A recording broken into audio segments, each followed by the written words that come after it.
Bonjour à tous. Aujourd'hui, on va entamer un exercice sur le mouvement d'un projectile dans le champ de pesanteur uniforme.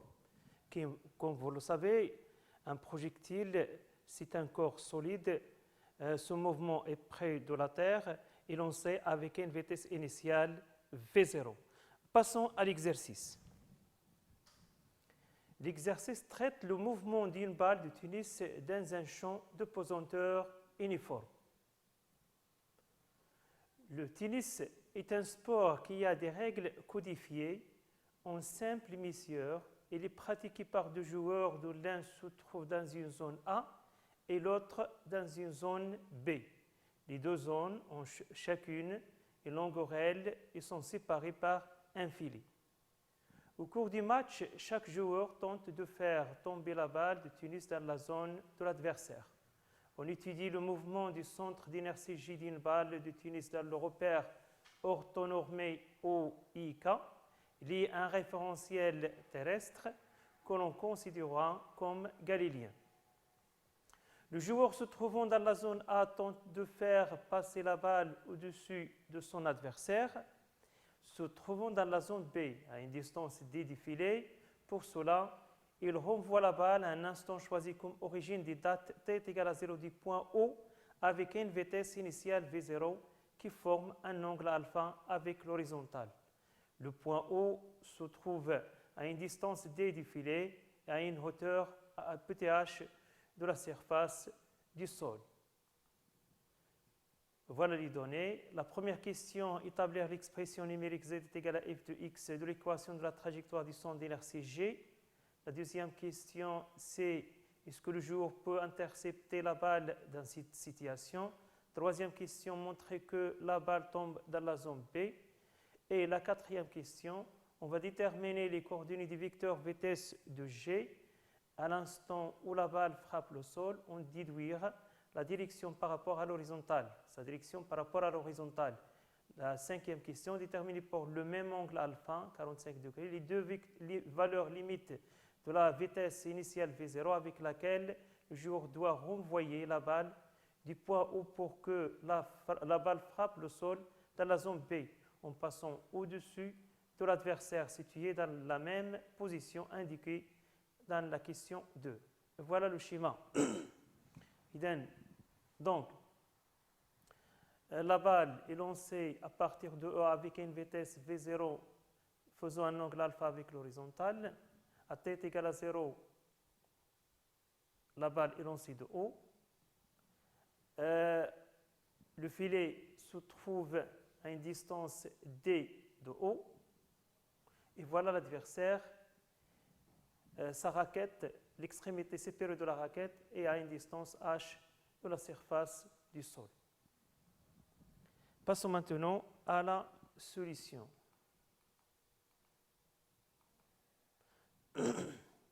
Voilà. 1. Établir l'expression numérique z est égale à f de x. Expression numérique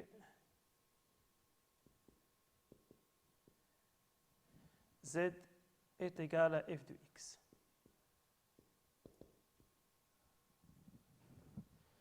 Première des choses, on définit le système étudié. Système étudié. C'est la balle de tennis. Deuxième chose, repère d'étude.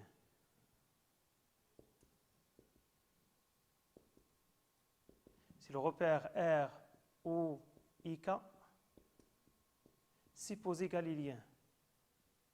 Supposé galiléen. Bilan des forces.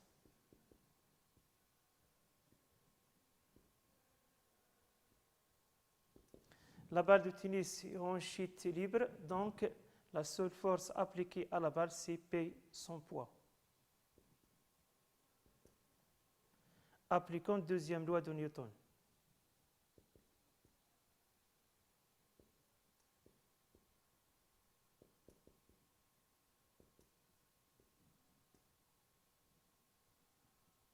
La deuxième loi de Newton dit que la somme des forces extérieures est égale à m à g, m la masse du système étudié et à g le vecteur accélération de son centre de gravité. La seule force c'est P, donc P est égal à m à g.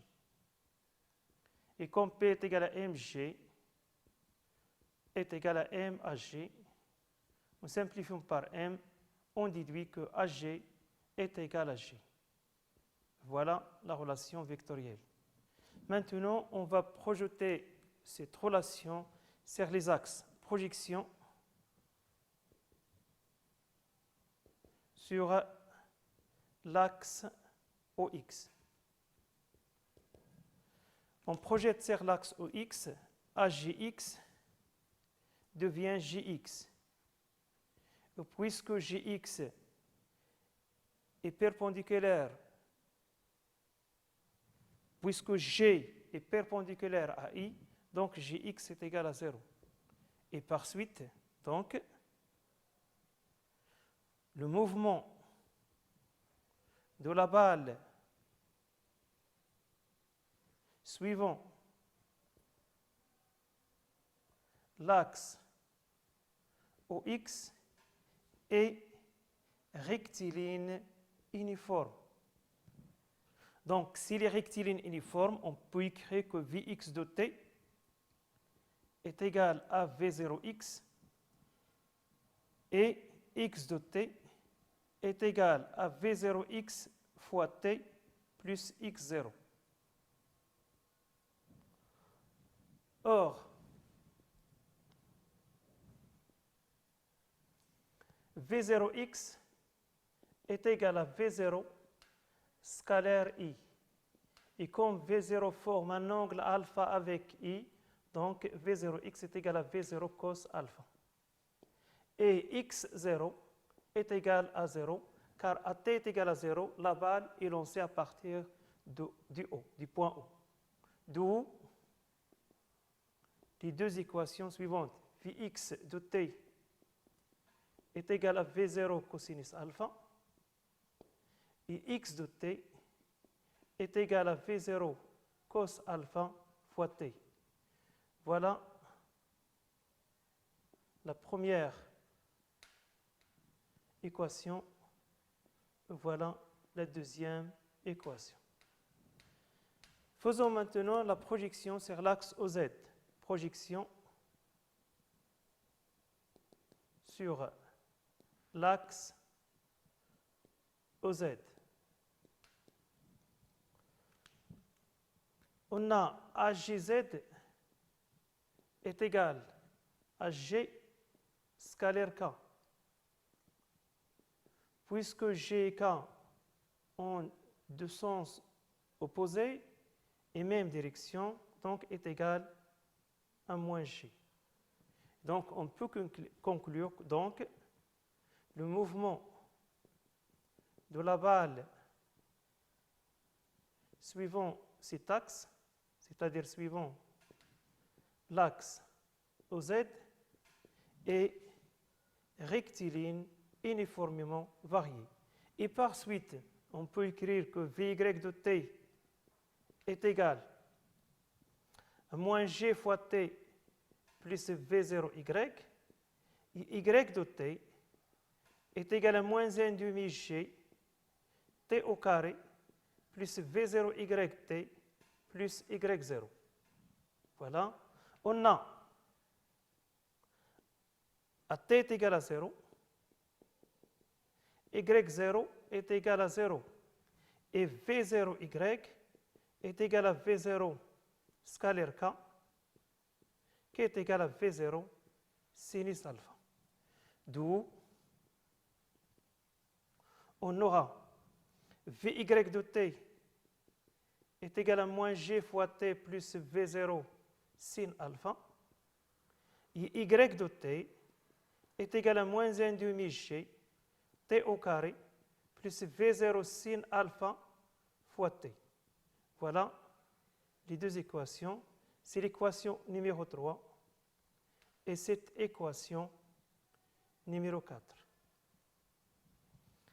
Maintenant, Éliminons le temps.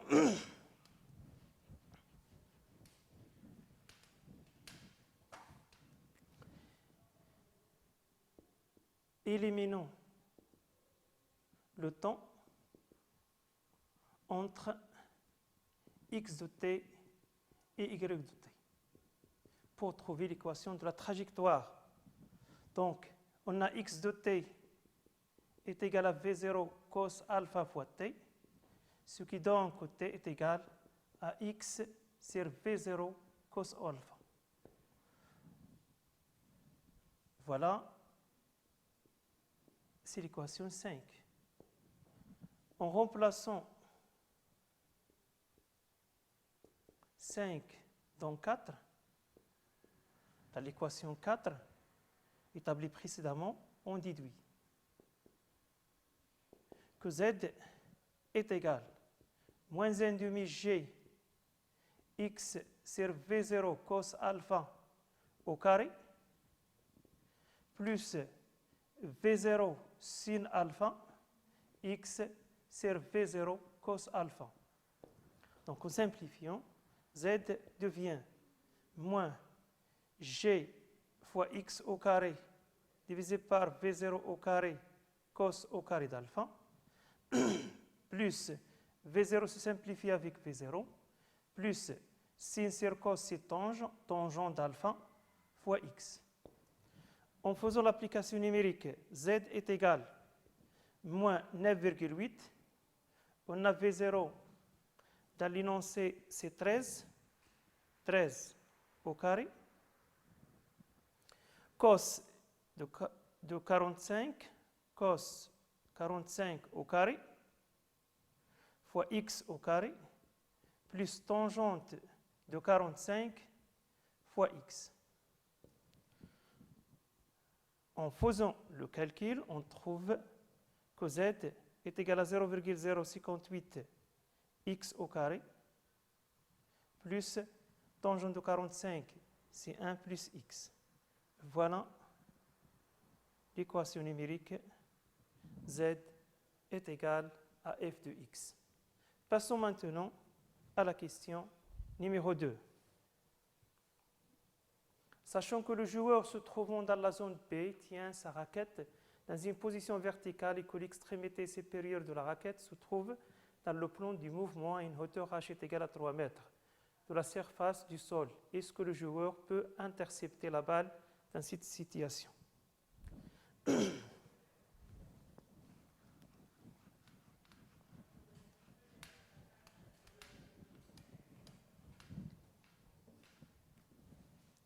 Pour répondre à cette question, il faut montrer que z de x est égal à d plus p de t, c'est l'abscisse du joueur, est supérieur à h moins petit h. Or, x qui est égal à d plus d, d c'est 13, plus 1 c'est 14 mètres. Et h est égal à 3, et petit h, 3 mètres, petit h est égal à 0,7 mètres.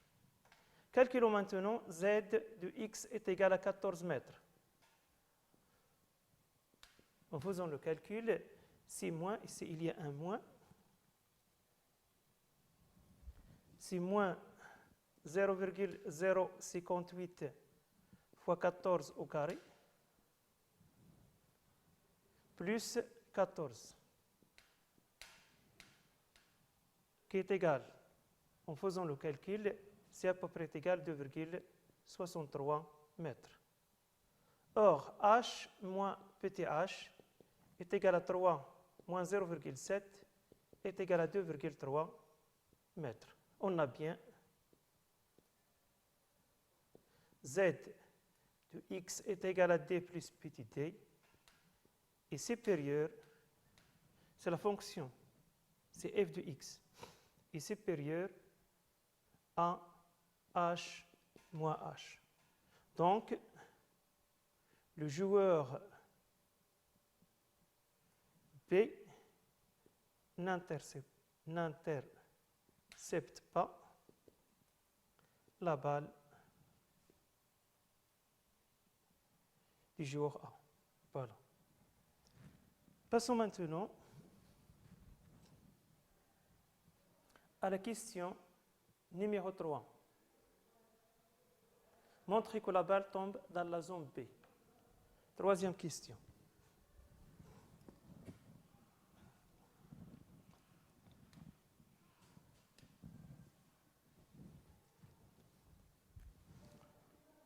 Montrons que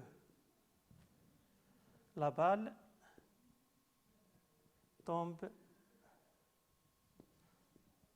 dans la zone de B. Pour cela, il faut montrer que l'abscisse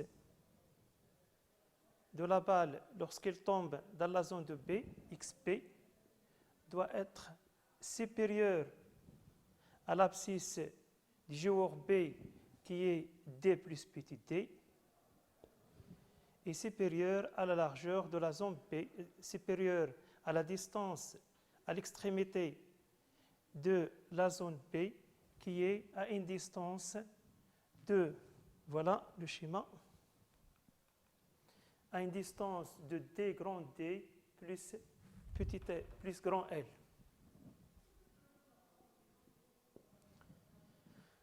Lorsque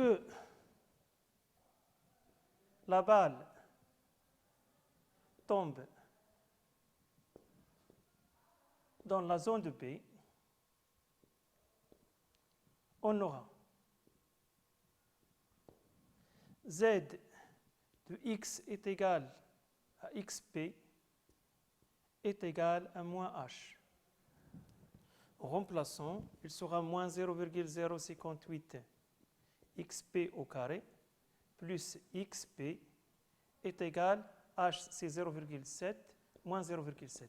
C'est-à-dire moins 0,058 XP au carré plus XP plus 0,7 est égal à 0. Voilà l'équation. C'est une équation de deuxième degré. Pour la résoudre, nous passons par delta.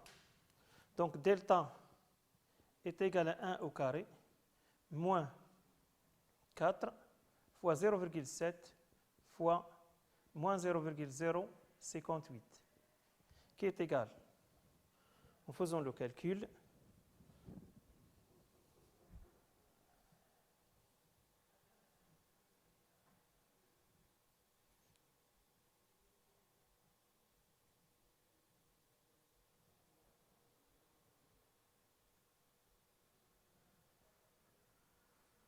est égal à 1,1624.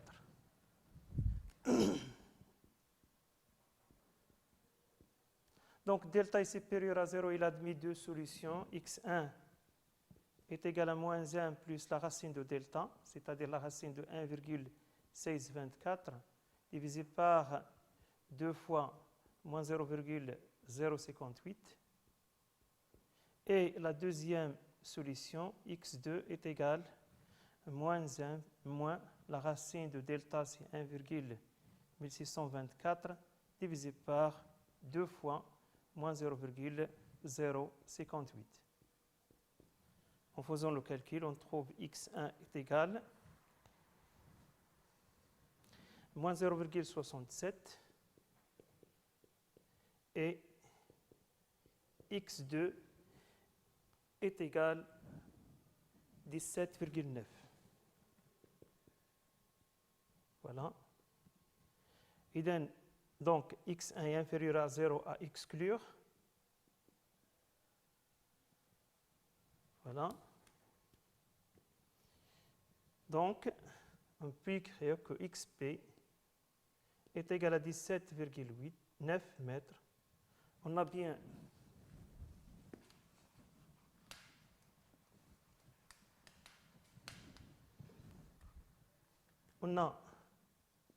xp est supérieur à 14 et inférieur à 13 plus 12, grand D c'est 13, grand L c'est 12, 25. Donc, la balle tombe dans la zone de B. Voilà. Puis,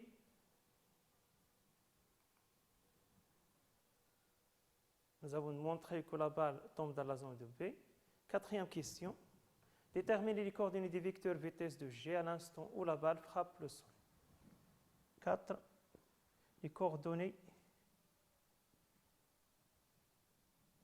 de V à l'instant où la balle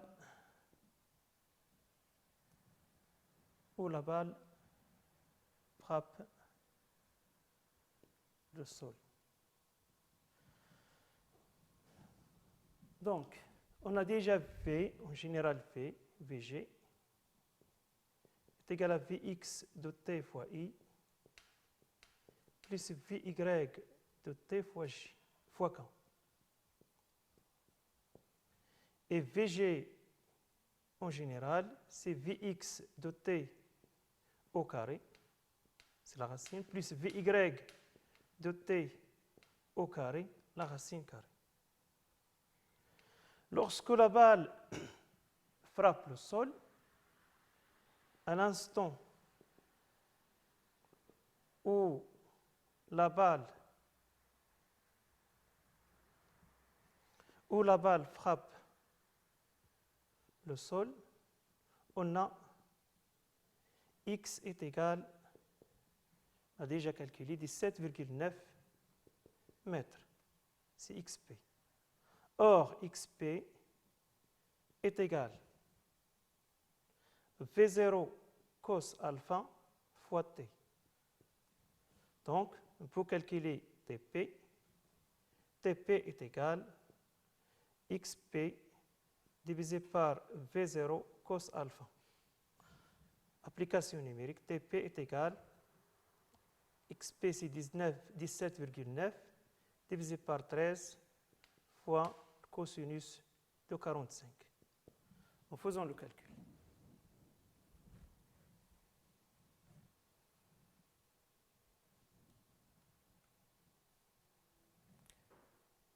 (17,9)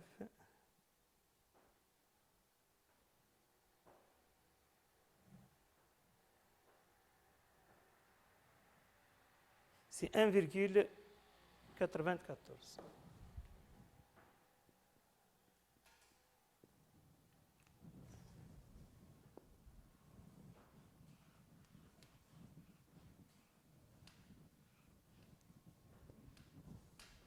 Or, Vx de t est égal à V0 cosinus d'alpha, qui est égal à 13 fois le cosinus de 45. Et Vy de t est égal à moins g fois t, c'est-à-dire fois Tp, voilà Tp, plus V0 sin alpha, qui est égal à moins 9,8 fois Tp 1,94 plus V0 c'est 13 fois sinus de 45 degrés. En faisant le calcul, on trouve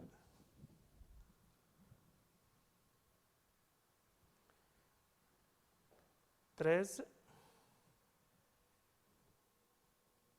fois cosinus de 45,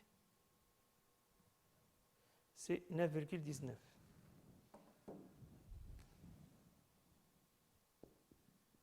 Mètres par seconde. Et pour la deuxième, c'est moins 9,81 mètres par seconde.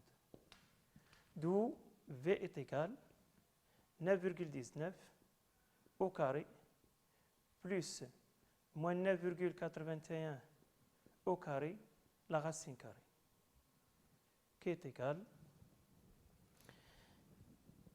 voilà, en faisant le calcul,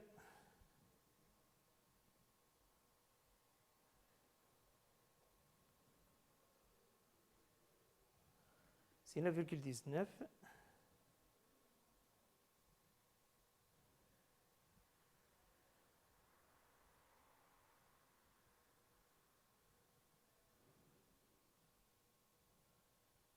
C'est à peu près égal à 13,45.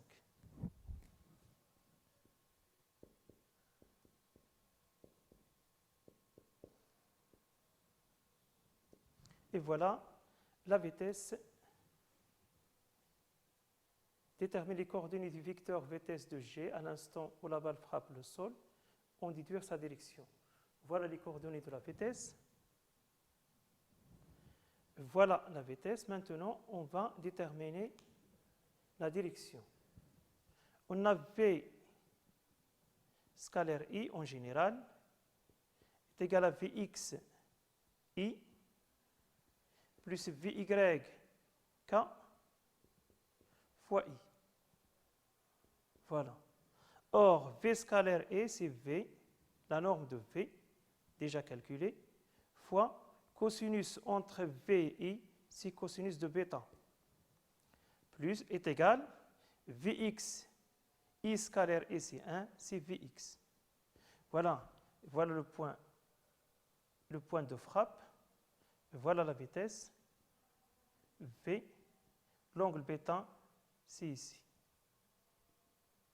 Ici, c'est Vx.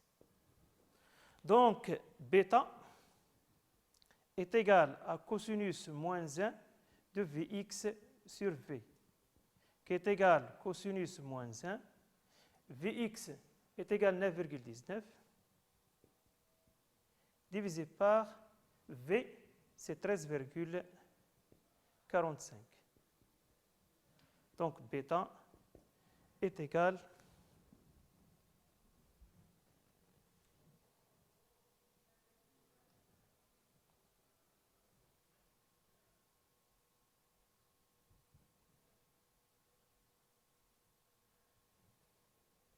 donc bêta est égal à 46,86 degrés. À peu près égal. Voilà la question numéro 4. Passons maintenant à la question numéro 5. Déterminer pour le même angle alpha est égal à 45 degrés les deux valeurs limites de la vitesse initiale V0 avec laquelle le joueur doit renvoyer la balle du point O pour que la balle frappe le sol dans la zone B en passant au-dessus de l'adversaire situé dans la même position indiquée dans la question numéro 2. Voilà, 5e question.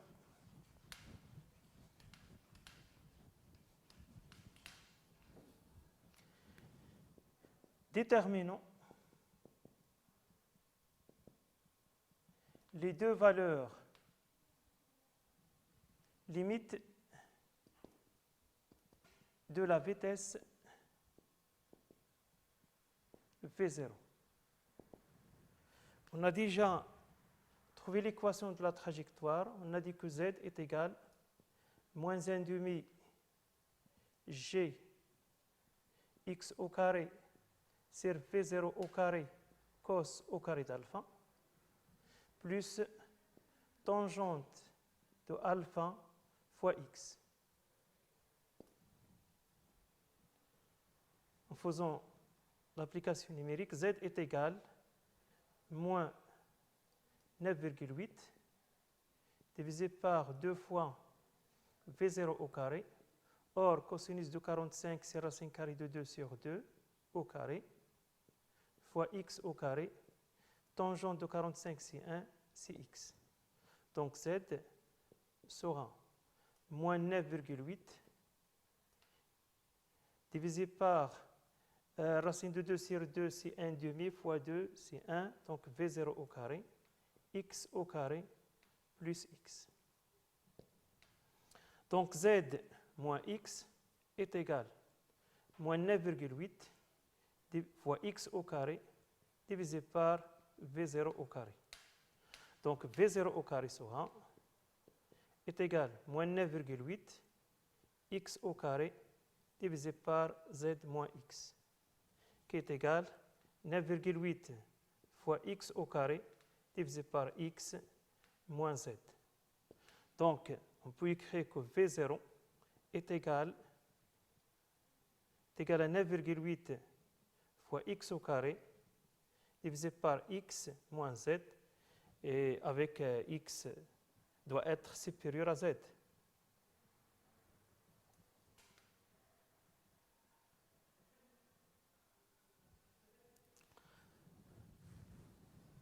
Positionnons les deux valeurs limites.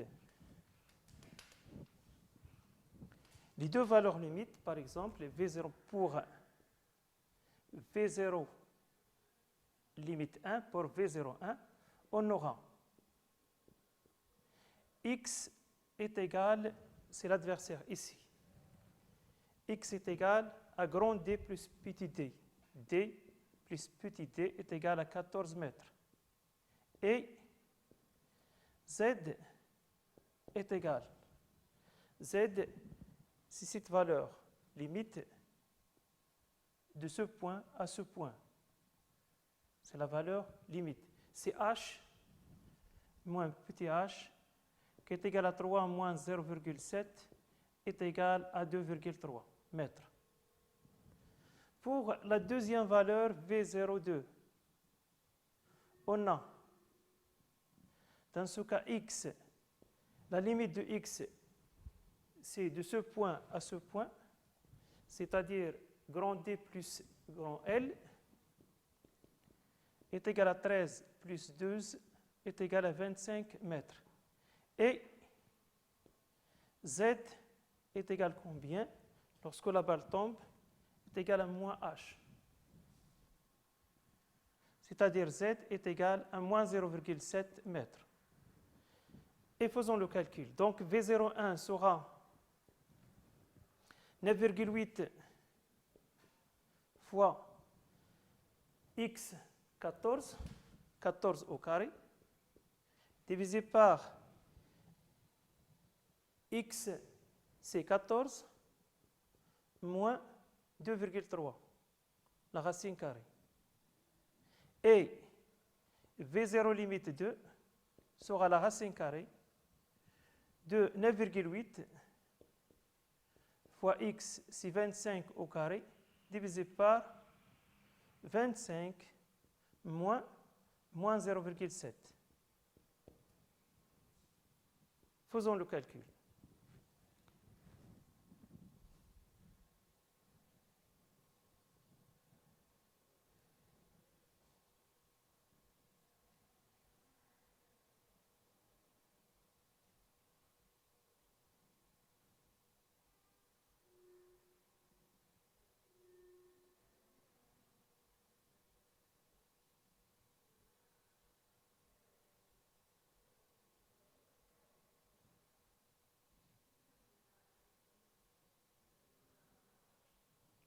Égal, la première c'est 12,81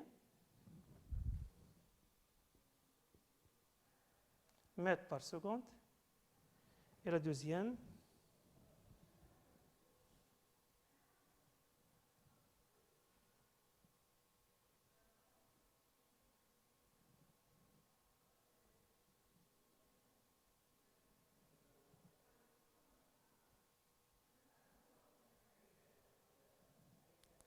c'est 15,43.